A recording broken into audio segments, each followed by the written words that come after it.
to week 3 of our alumni panel series, Careers in Marketing, PR and Advertising. So next week actually is our final Careers Alumni panel series, and it's a Careers in Politics and Public Sector. So that's on the 23rd, and that's also on Wednesday, which is 3 to 4 o'clock. So join us then as well.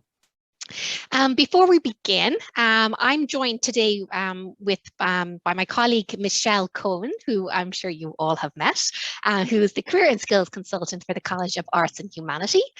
And my name is Leona Barry, and I'm the Careers and Skills Consultant for the College of Social Sciences and Law.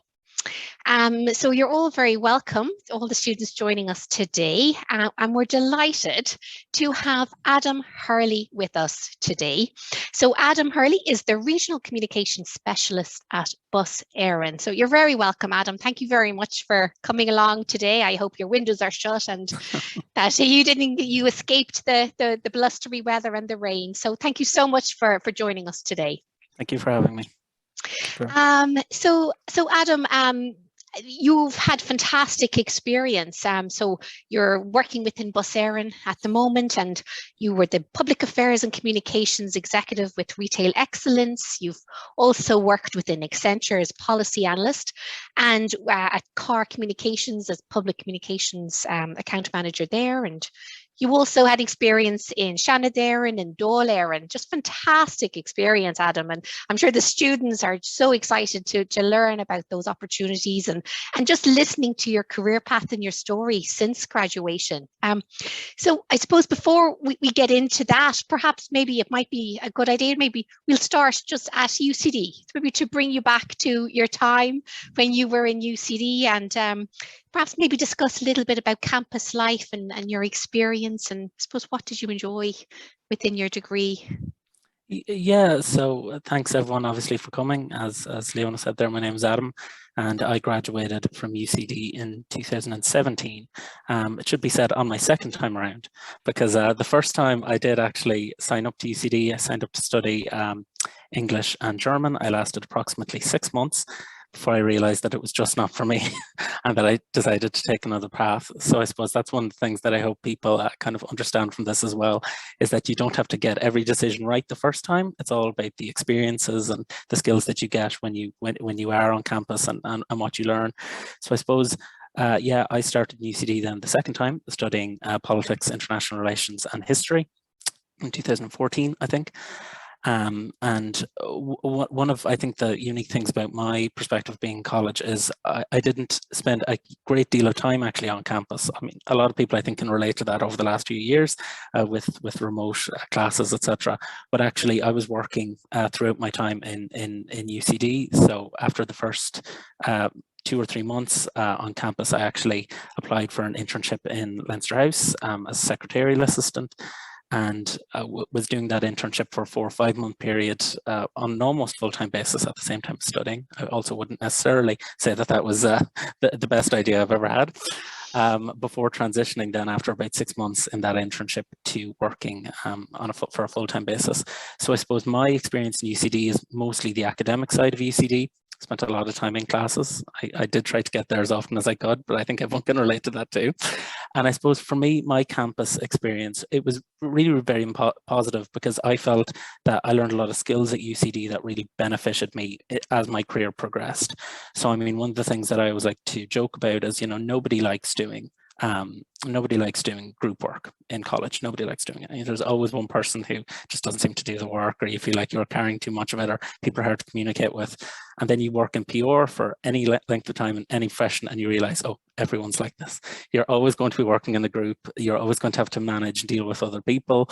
And so I suppose that's one of my big experiences from UCD, is that kind of the group work, meeting other people from different cultures, different backgrounds, who speak different languages, different interests, and kind of everyone coming together and kind of engaging towards one common thing, whether that's like passing the test at the end of the year, or getting the group work project in, or, you know, once you get a career in PR, then I suppose working on this basis. So my own campus life in UCD was mostly revolved around me trying to get the bus on time to class and trying to get the bus back to work on time also. That's fantastic, Adam. That's brilliant. Thanks so much indeed. And I suppose it is important to realize, I suppose, the skills that you're developing within UCD, you're going to bring them with you, and you're going to use them, and I suppose develop them even further with your in your work experience.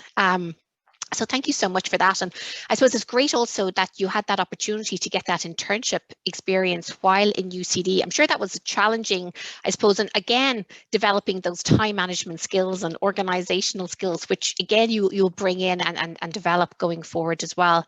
And did you enjoy your internship experience there? And did you find that that helped you, I suppose, add, relevant experience to your CV? I think definitely, it was definitely a very useful experience for me. For a couple of reasons. One, as you mentioned there, Leona, the whole the time management piece was very important. Obviously, balancing with work, as I've talked before. Again, you know, working in Leinster House, working in an internship in Leinster House at the time is very much a teamwork experience. Again, so you're working with different people who have different kind of they're focused on different things, and you have to be able to fit in what they want to do with what you need to do. And I would also say, you know, there's a creative element to it that people I don't think consider, that they actually, you do learn in college as well. You know, when you're writing an essay or when you're working on a project, you're coming up with, you know, convincing arguments, and you're trying to get your point across in a very strong way. And I suppose when I was in Leinster House, you know, my first time writing press releases, my first time writing parliamentary questions, thinking of what good legislation would look like, I found actually getting all those skills in as well, that I was like, they were very transferable between one and the other, that you were thinking more creatively about things. You were thinking, what could catch attention? What's going to sound really convincing?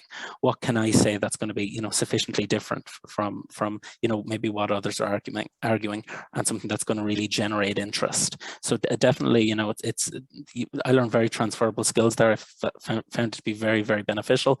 And then, I mean, in terms of my progression there, I actually went on from an internship to being a full-time staff member for another 2 years, about 2.5 years. And so what I always like to say is, out of every job, whether it's a job you enjoy or whether a job you don't enjoy, you get some set of skills or some set of experiences that you can bring with you, no matter what it is.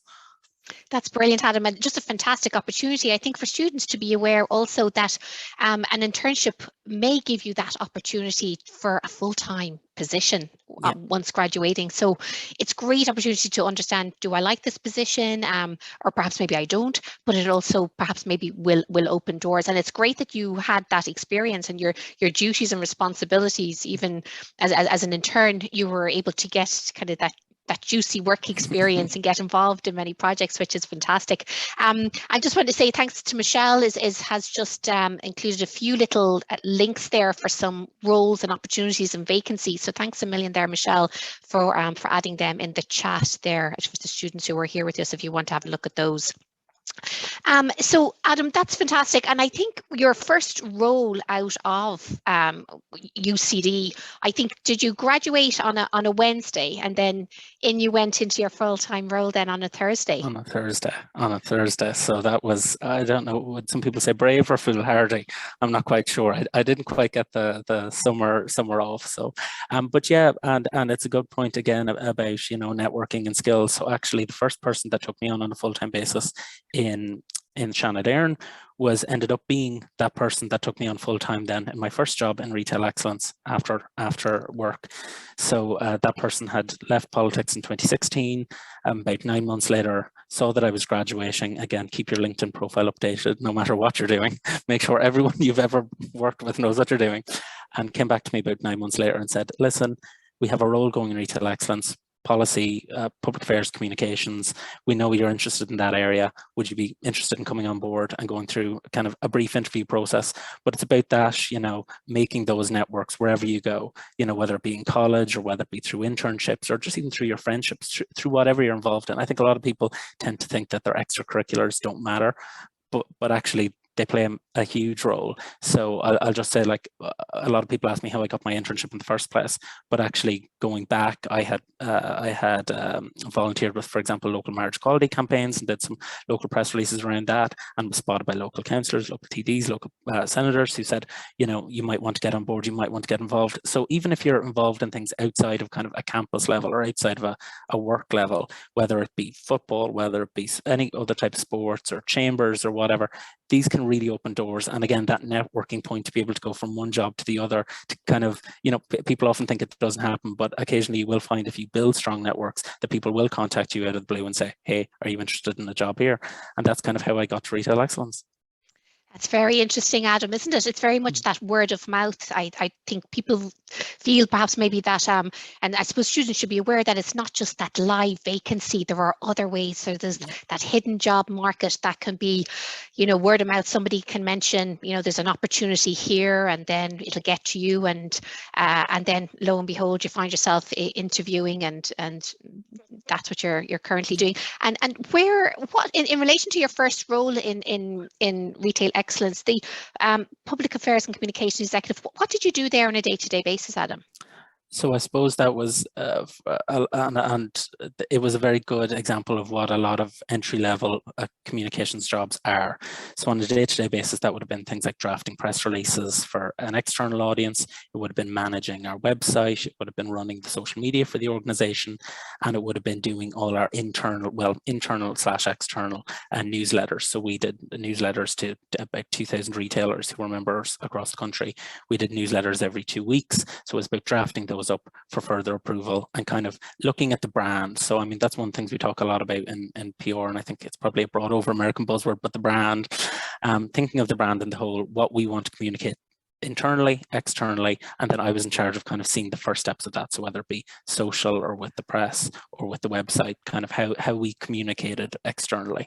And I think in most PR jobs, whether it's working in a PR agency, which I did later, or working in-house in some place like Retail Excellence, that's usually going to be your first role, and it's going to be where you really gain your skills as a writer. Actually, and I say that, but actually you gain your skills as a writer probably in college, and then you build on your skills, your writing skills, your time management skills, your creativity skills, like I was saying, they're convincing arguments, etc., once you get into the workplace. So actually there's a great synergy there between both college and work. That's fantastic. And I suppose gaining that experience within work and in UCD, and kind of and understanding that those communication skills will come with you, those verbal communication skills, but also those written communication skills will help you along the way as well. And just in relation to from there in Retail Excellence, and thanks very much, Michelle, for adding that within the link there. Then you moved to Accenture as a policy analyst, and you were there for some time there, Adam. Tell us a little bit about that role. Yes, and so I think kind of it hits back on what I said earlier about, you know, you don't necessarily need to get everything right the first time. So I did about 6 months in Retail Excellence and had that kind of thought of saying, God, you know, is this what I really want to do? Do I really want to work in comms? Is it really right for me? And so when I left there, then I took a little bit of time and I tried to decide what I wanted to do. And because a policy was a certain amount of my job in Retail Excellence, and I obviously had some policy experience from working in Shannon Airn and Dáil Éireann, I said, maybe I'll go into a policy position. And so like that, again, not formal application, I actually wrote in a CV and a cover letter to a person that I found that was worked in policy development in Accenture in Dublin, and said, I have this background, this experience, this skill. I think you could benefit from this in these different ways. And so in Accenture, my job was quite interesting then. So initially, Accenture had done, Accenture's main role is they subcontract out from large organizations in terms of development of policy, etc. So at the time they were working with a certain social media company, which has recently changed its name, so people can guess to what that is. And they were trying to develop Irish specific policies that were relevant for our audience. So people will remember around the time of 2016 election in the United States, there was a lot of controversy online about the spread of fake information and fake news. And so what they were looking for are people who knew the Irish market, who knew politics in Ireland, who knew, you know, Irish public life, what the debates were happening, and people who could monitor those debates to see, you know, to flag up false information, to flag up, you know, organizations that were maybe not operating within the state but trying to influence our elections. And so they were really looking for somebody to come in then with who had a strong policy head but who really knew current affairs. And again, you know, it's funny when I think about it more, when I look back, a lot of that comes back from my UCD experience, because, you know, when you're writing essays, you're probably writing essays on contemporary topics. You kind of have to know what's going on. You have to know what's in the news if you're having debates in class, etc. And it was very much the same skill set there. I was reading the papers every day, seeing what was happening, doing a lot of online research about what happened, public affairs wise in Ireland, around the world, what policies other countries were implementing, and then what would work best for an Irish market. So I did that for a year, and that was really beneficial. But then I suppose came to the realization at the end of that position, having not done PR for a year, that actually PR definitely is what I want to do. And so I went back again. That's very interesting. But you decided, and I think that you have to be brave with these decisions and kind of listen to the gut and go, I've got this experience in this sector. Now I would like to kind of get a little bit more experience in this certain sector. Yeah. So retail excellence, kind of looking at the website and building a brand, and then working with a client within Accenture, and then working closely with them. I think it's interesting that you mentioned that you found one person and you sent your CV and cover letter to them. I think, again, when we're looking at that, no vacancy, it's a speculative application, but I'm just going to email them. But you were prepared. You emailed kind of a tailored CV, a tailored cover letter, and you found who. And I think this is probably the most important piece of what you mentioned there, Adam, is that you found one person that you wanted to send that application to, and obviously you found the right person. So that went to their desk or into their inbox. So it wasn't just floating there, which can be, I suppose, it can happen when there isn't a role and you just send it into kind of a dark hole, I suppose. If you find one person to send it to, and that worked out fantastic. So I often have to say to journalists, if you send a media query to info@busairn, it will not get me.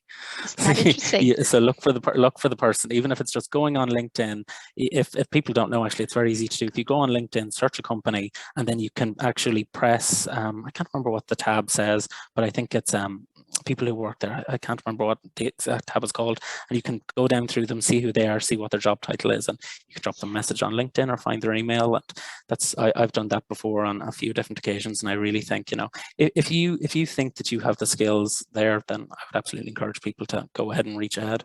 Absolutely. I think LinkedIn is one of the most fantastic resources, and I think is used more so now with students, even looking to see students that are graduates who have worked, who have studied in UCD but are working in a certain area. If you search University College Dublin, go onto the page, you click on alumni, and you refine your search, and you can see somebody perhaps maybe that's working in that company who graduated from UCD or who studied what you're doing, and kind of making that connection. It's a way to see perhaps maybe is there an opportunity there, but perhaps also, as you say, finding who's the right person there to link in with, Adam. Yeah, that's super. Thank you. So then you decided you very much like that PR piece. And so after Accenture then, what was your next step? Actually, before I even go in there, I'm going to just link in with Michelle quickly to see if there's any questions coming in through the Q&A, Michelle. Well, thanks, Leona. Not yet, but maybe there's an opportunity just to invite any questions. You can type them into the Q&A and we'll come to them. So have a think of what you'd like to ask Adam. He's very happy to share any insights. So we'll just use it as a reminder, and just to say I'm sharing lots of links in the chat box, and you can you can save down that chat as well. Just if you hover on the three little dots in the corner of the chat box, you'll see there's an option to save the chat as well. Just might be useful to have those links. So sorry, Leona, back to you. That's incredibly helpful, Michelle. Thank you so much. So there's so many links there. Thanks so much for sharing them on Accenture. So there's an awful lot of information there. So thank you so much, Michelle, for that. So just in relation to, I suppose, your next step, Adam, moving them from Accenture. So you decided you'd like to go back into that PR piece. So what was your next step then in your career? So I suppose in the last few weeks or the last few months in Accenture, which I very much enjoyed my job and I was very content in it, I did get back to that, I'd like to give this PR piece one last try. I'm very much, and people ask me all the time, does it look strange or does it look bad on your CV if the first few years you've gone to a few different places, a few different jobs? I've always said, you know, it's never hurt me, either in job interviews or actually when you begin the job, because one, you can tell people that I have a breadth of experience and I've done a lot of things. And the other thing is you definitely know what you want. They know when you're there that you know what you want, because you've decided, you've left a good job and you've gone for them because you really want to do it. And so I suppose that was my own experience at the end of my time in Accenture. I really wanted to try back this PR thing one more time. And I've been told, you know, if you're really serious about PR, what you really want to do is go to a PR agency, because you'll have lots of clients. You won't just be dealing with one person, you'll be dealing with lots of clients, lots of different issues. And you know, it will really test your love of PR, whether you want to do PR or not. So from there, I actually applied for a job, a very entry-level job in Car Communications, which is at the time Ireland's oldest or second oldest PR agency. Applied for a job as a junior PR and project executive there.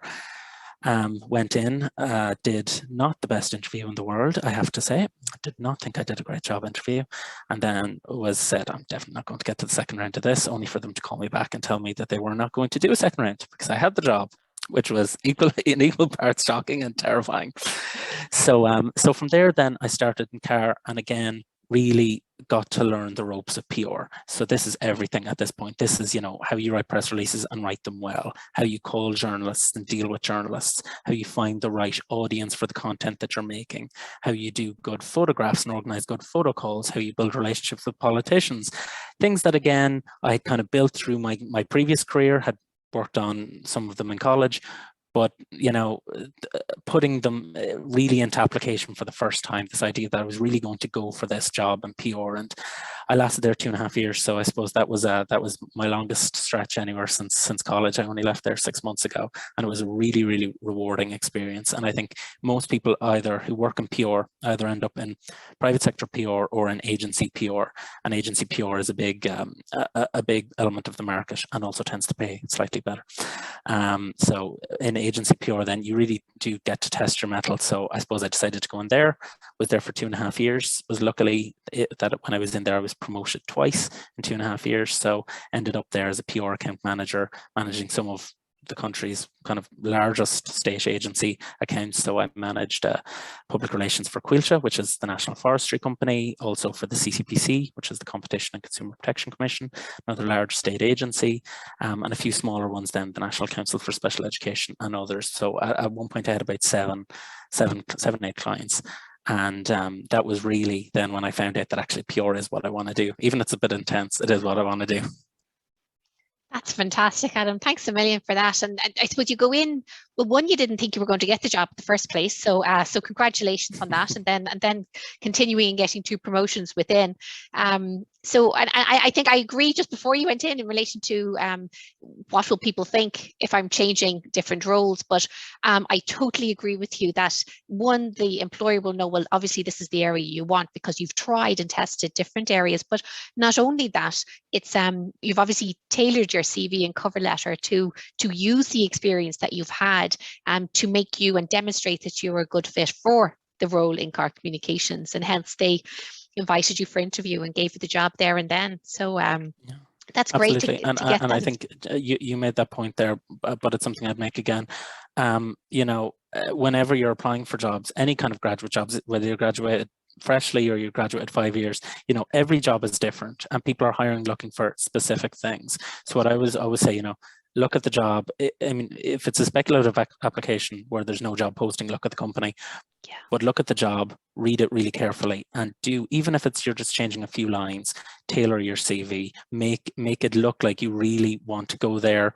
And you're not being untruthful. Make it look like your skills really impress on the fact that they should hire you because you have the skills that they require, not necessarily the skills that you just think you have. Because actually, oftentimes what you'll find is you have those skills already. Again, whether it's from college, whether it's outside college extracurriculars, you'll have a lot of those skills already. So really, really, you know, putting yourself forward as an applicant for a job with a tailored job, with a tailored CV, and then going into an interview really prepared to talk on topic. I mean, that's what you'd expect out of anybody. If you were listening to a minister being interviewed on the radio, you wouldn't expect to talk around the questions. You'd expect that they'd be in there, be briefed, and be ready to talk about, you know, the questions on answer. So that'd be another piece of advice that I'd give. That's great advice, Adam. Thanks very much. And I think one word you said there was research. So research the company, obviously, and research, and that comes through, I suppose, on the cover letter when you're demonstrating you're familiar with the company and the role. And also it stands to you, obviously, for interview, which I'm sure you must have done a lot of research for Cork Communications. Thanks very much, Adam. I noticed there's maybe a question or two coming through the chat and the Q&A, Michelle. Is there something there? Thanks, Fiona. Yeah, I might just say if anyone's if you type them into the Q&A box, we'll have them all in one place. But I see here Stephanie has a question. So Adam, I suppose going back to your time in politics, and maybe Stephanie's studying politics as well, and I suppose it's just wondering if you're in touch, or if you can remember around the time around your classmates. So you were very lucky in terms of getting your job the next day. But can you remember what was happening as well in the class? Were people taking some time to travel? Were they sourcing jobs at the time? Can you remember what was happening at that time? Yeah, so I think it was about 50-50. I think about half of the class decided that we were actually quite a small graduating class in politics. I think we were only about 24 or 25 of us, so we were very, very small. But I think it was about 50-50. So about half the people decided they were going to go off, take some time. They'd studied hard enough for 3 or however many years. Well, obviously going back to primary and secondary school, so they'd studied for over a decade, and they decided to take some time off before going back. And then a lot of people, similar to myself, actually went and went straight into the workplace. Again, as you were saying there, Michelle, I think I was fortunate to get a job straight away. But one thing that I would say to people is, I think there's perception, and I still think it exists, that if you have a degree in arts, you're not going to get a job. You're not going to get a job. It's going to be very difficult. That's not true at all. From the kind of dozen or so people that I'm very close with, I think the longest a person didn't get a job was about 2 months. And I mean jobs that they wanted to get.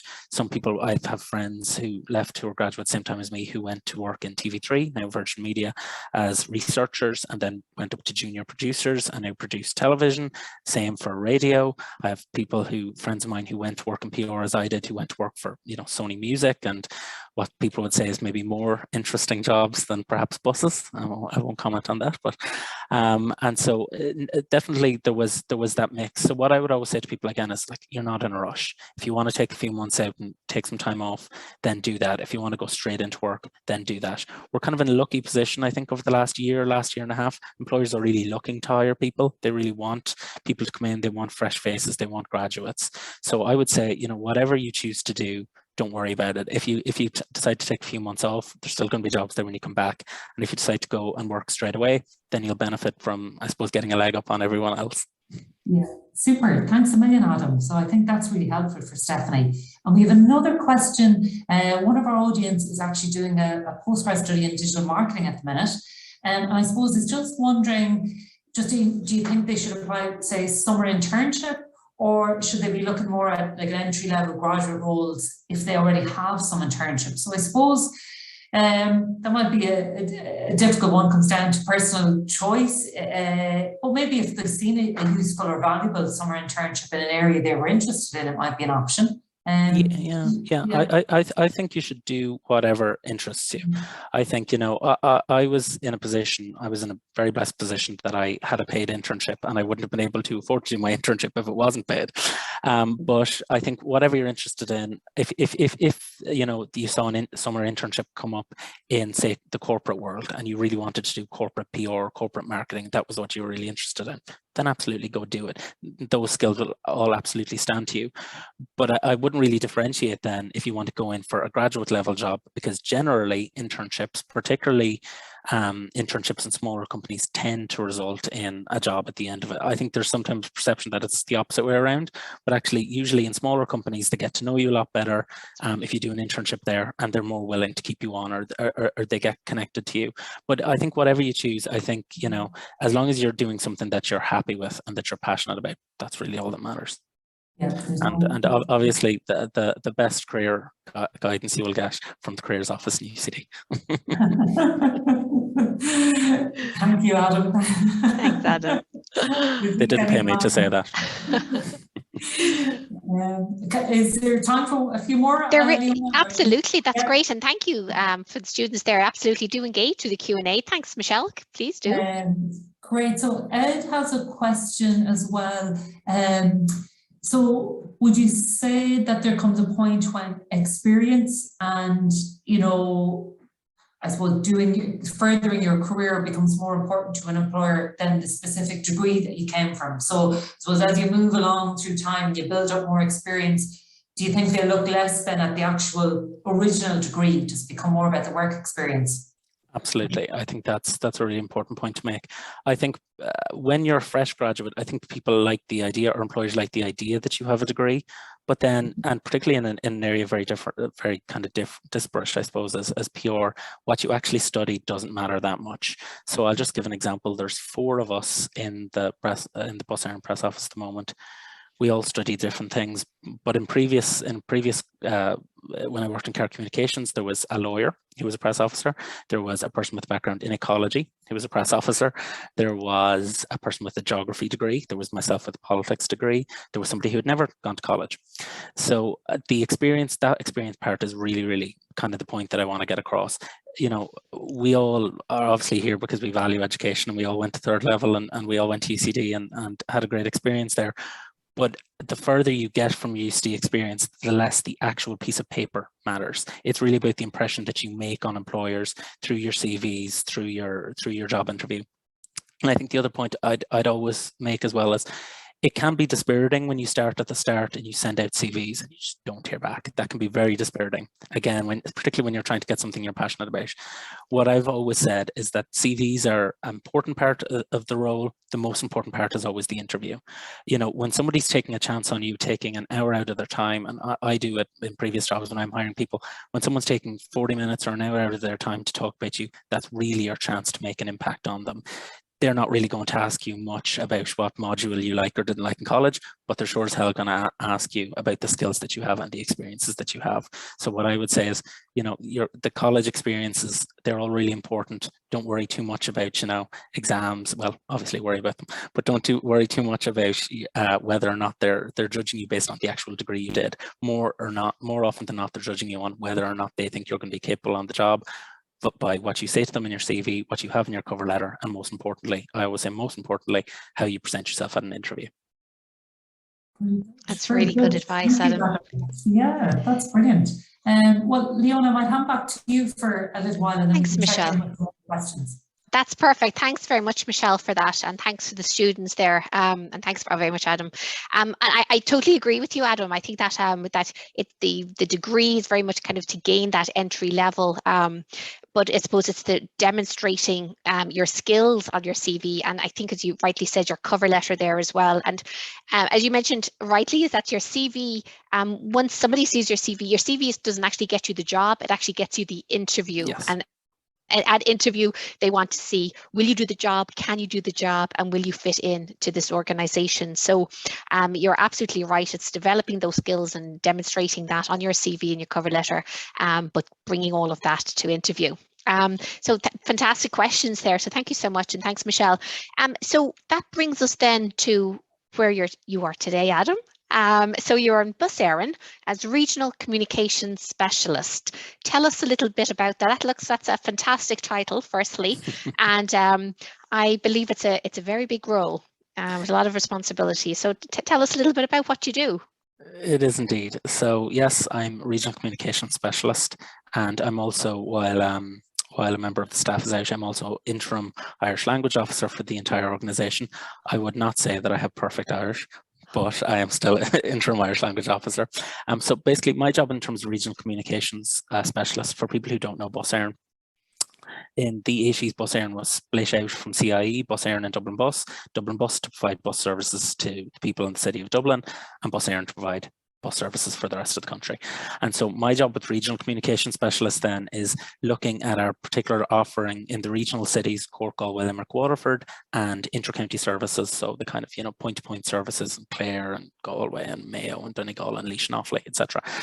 and basically picking out what we do very well and communicating that, or trying to get across our key points. So I suppose on a day-to-day basis, I'm responsible for everything, again, from press release writing to responding to media queries, parliamentary questions that come in about bus Éireann operations, and of course crisis management, because when you work in PR, one of the things you'll find is that generally there's usually a crisis to be solved. They don't say spin doctor for nothing. But so just a good example of that is, and I'm conscious I'm jinxing myself with the weather right now, but back when we had Storm Barra, obviously as a provider of public transport services, it's something always we're very conscious of whenever there's going to be a storm, and particularly because storms tend to affect the east, the west coast and rural areas in Ireland particularly worse. We had a challenge of, the storm is coming. So we're told by Met Éireann the day before the storm is coming. We're told at 5:30 the night before by the Department of Education that the schools are closing. This is a big challenge for bus Éireann. We run the entire school bus network for the entire country. So that's 122,000 students every single day. My goodness. About 45 million students a year. And so 45 million journeys, apologies, a year.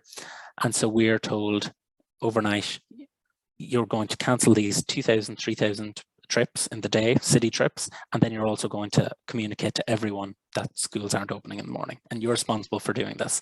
So you can kind of sit there and you can be like, oh, this is a big challenge. But again, you're applying all that skills and all that experiences that you've learned over the years. So, okay, who do I need to communicate to? So it's similar when you're writing, say, an undergrad essay, or when you're writing a CV, who am I trying to communicate to? Who am I trying to reach? What information is most relevant to them? What channels is best to get them? So, I put in a speculative job application on LinkedIn.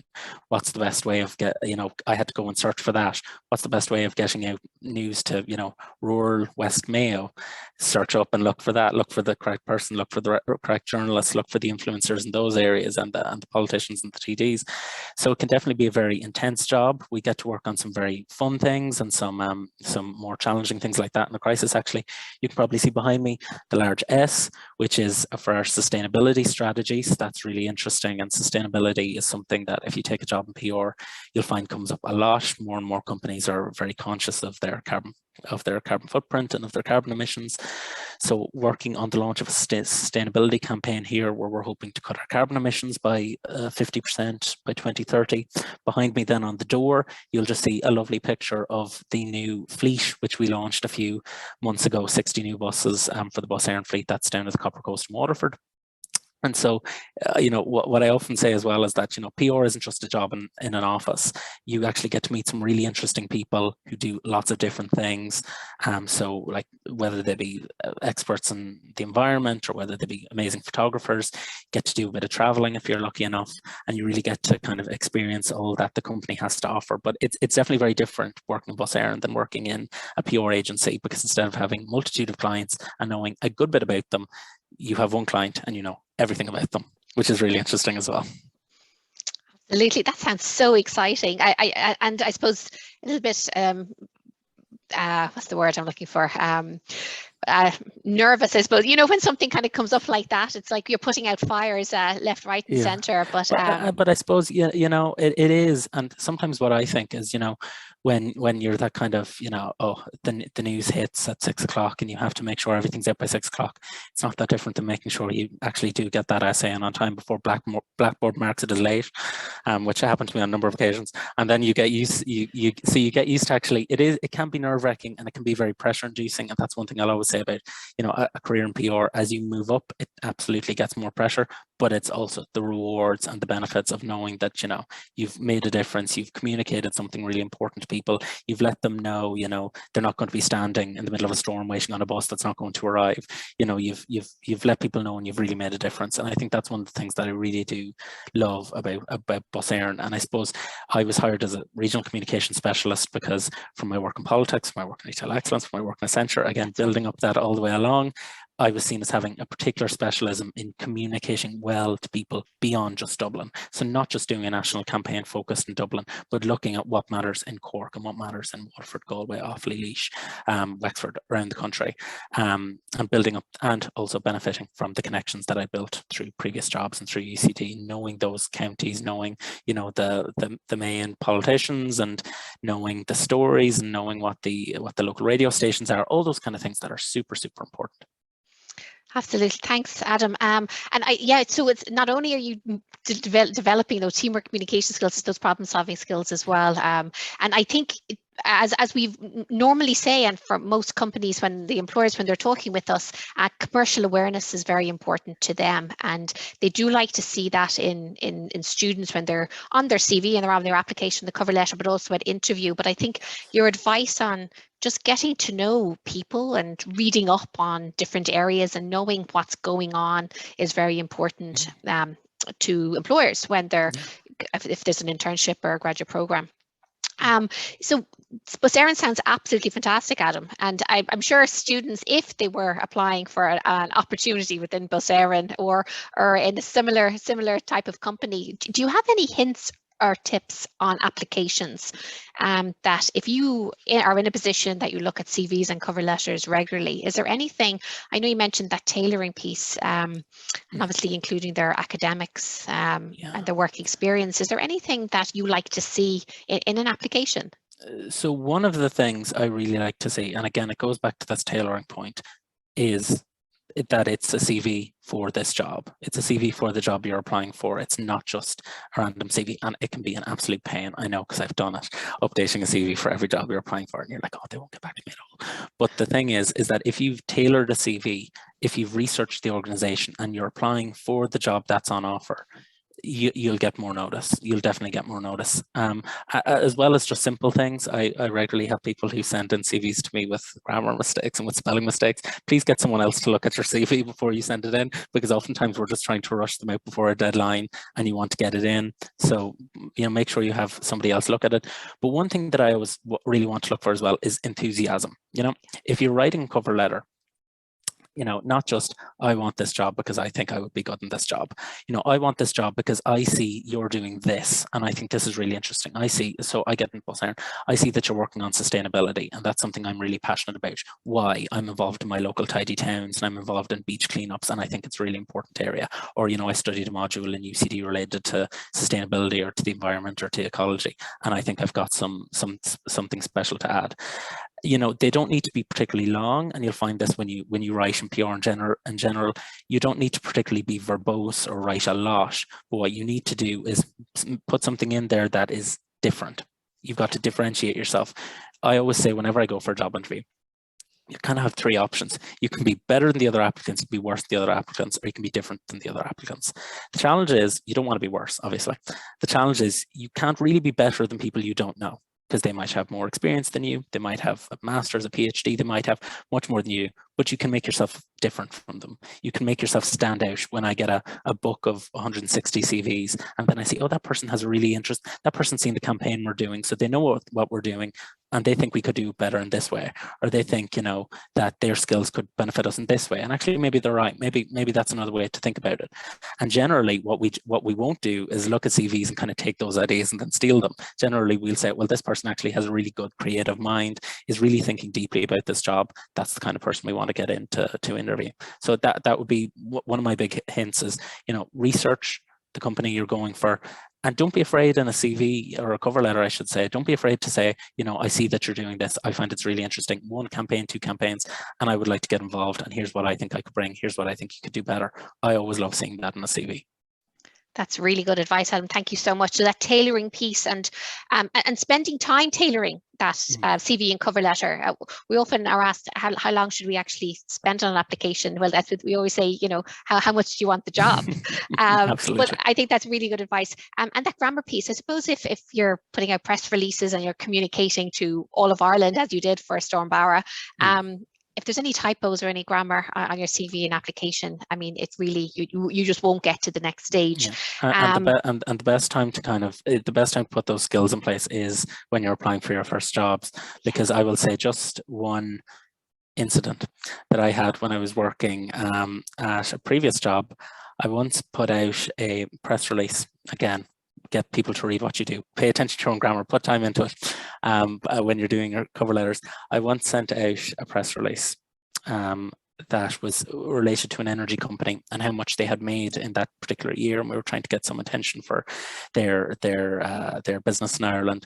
And it said, whatever the name of the company was, made X million in 2019, and then I sent that to every journalist in the country, that they had made X million, literally X million, instead of putting in the actual number.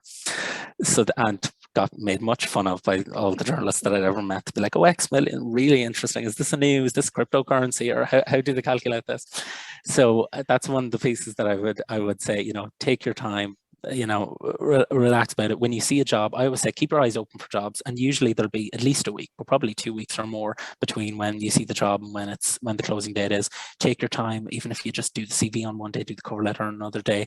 Write down in bullet points. This is what I always do when I'm applying for jobs. I write down in bullet points what I want to write when I go back to look at my CV or my cover letter, and then I can go back and it doesn't seem so daunting, because I already know, well, I want to make these 5 points. That's brilliant. I think, thank you so much for your honesty, Adam, and kind of just that we all do make mistakes. Oh, yeah. And you're here to tell the story. And perhaps some of those journalists might have thought, oh, maybe that's X is something like the unicorn symbol for absolutely. startups. And when they come back to you, then you just say, oh, you didn't understand. You didn't understand. Thanks so much, Adam. Super. So, Michelle, just back to you. I don't know if there's any other, I know we're kind of coming up to 10 to, and obviously the alumni panel is for the students and their opportunity to ask any questions to Adam, as we have him here for another few minutes. I think Adam is covering so many topics that, yeah, he's probably answering lots of questions, because you're covering a lot. So what I'm just waiting in case anyone wants to type into the Q&A. I'm just going to share a short feedback link. So you'll see the Qualtrics link there, and we gather feedback each session, just if there's any other topics people would like us to cover. So do complete that. It takes like 30 seconds. I'll just check in. No, I think, yeah, we're probably coming up to time, so people are maybe thinking of their next lecture. So absolutely. Thanks so much, Michelle. I don't see anything there. I suppose one final question, Adam, or Michelle, before I actually give Adam a kind of ask him one final question. Do you have any questions for Adam yourself? No, you covered it, because I've been intrigued about the agency versus in-house. Yes. I thought that was very interesting. And even if you had a minute just to, so the agency is very much, you could be dealing with any client. And is there agencies for particular sectors, or do they cover? Oh, there is. Okay. Yes. Yeah. Yes. So there's usually PR agencies will usually have a specialism, and again, this is a really good way of, you know, going on all the different PR agencies' websites, looking up who they are. If you actually go on PRII.ie is the Public Relations Institute, and most PR agencies in Ireland are actually members of the PRII, and they will have different specialisms. So for Car Communications, where I worked, it was public sector communications. So most of their clients are state agencies or public sector bodies.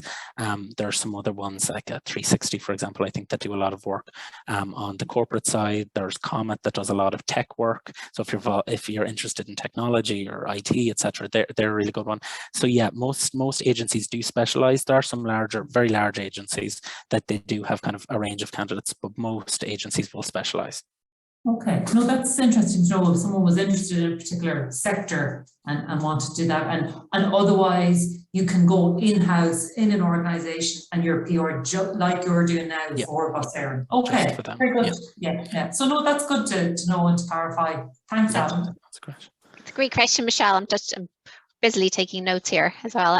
Thanks very much. Adam, so I suppose just one final question, and so it's for the students that are here today with us, that if you were in their shoes again, where they are at the moment in UCD, deciding, thinking, where am I going to go? I'd like this area. This is what I'd like to do. I kind of know PR, advertising, communications is where I'd like to go. Do you have one piece of advice for them?